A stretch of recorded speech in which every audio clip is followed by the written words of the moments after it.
The wind tasted of dust and something else, something ancient and unknown, as Silas Stone rode into Copper Canyon.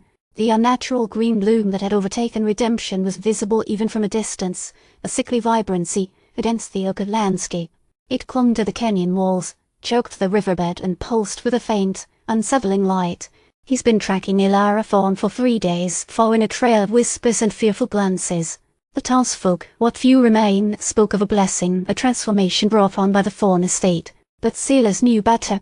He's seen what Thorne was doing. He felt the unnatural hum in the earth, the supple pressure against his skull. He found Rhys Walker waiting for him at the canyon mouth, his face unsettlingly calm. Walker, a former lieutenant in the Rattlesnake gang, now moved with a vacant, almost hypnotic grace.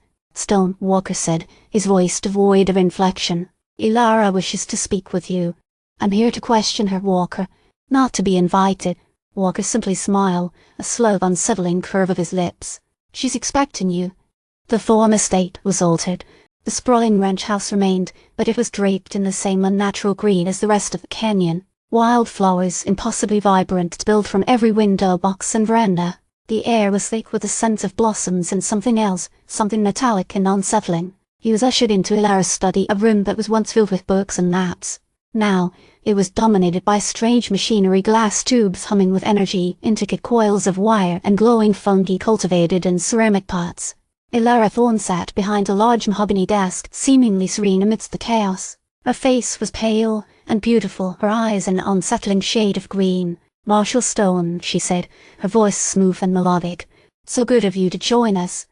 I'm here to find out what you're doing to this town, Mrs. Thorne.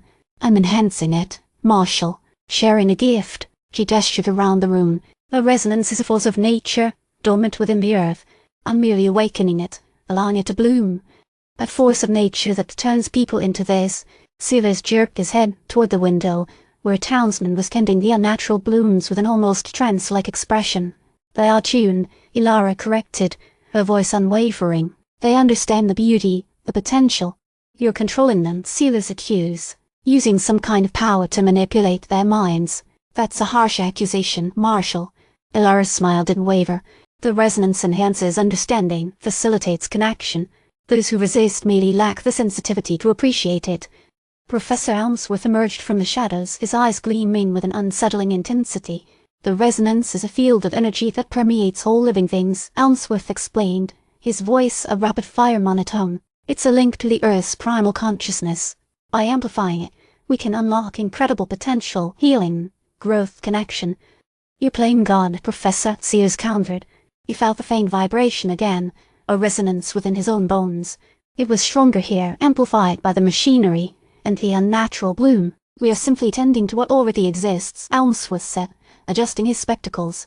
"Imagine, Marshal, a world united by understanding, a world free from conflict and suffering." "Sounds like a nightmare to me."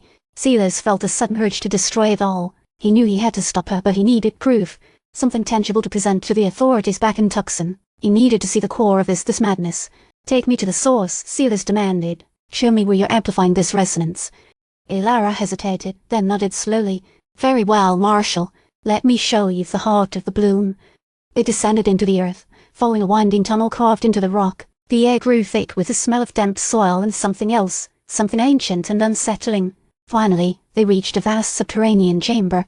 In the center of the chamber, suspended from the ceiling by intricate vines, pulsed a mass of crystal, radiating a blinding green light. The crystal hummed with power, a tangible force that pressed against Silas's chest. "This is it," Elara said, her voice filled with a serene pride. "The nexus of the resonance. From here, it spreads throughout the canyon, throughout the world." Silas felt the resonance within him intensify, a low hum that resonated in his bones. He understood now. This wasn't just about manipulating the townsfolk. It was about something far greater, far more dangerous. He focused, channeling his own will, his own strength, and thought of the crystal being destroyed. He acted quickly, drawing his revolver and firing a single shot at the crystal's base. The crystal shattered with a blinding flash of light, sending shards of green energy scattering across the chamber. The humming stopped. The pressure against Silas's chest vanished. The unnatural bloom began to recede, wilting on the vines and fading from the canyon walls. The townsfolk stumbled, shaking their heads as if awakening from a dream. Elara screamed, a high-pitched, desperate sound.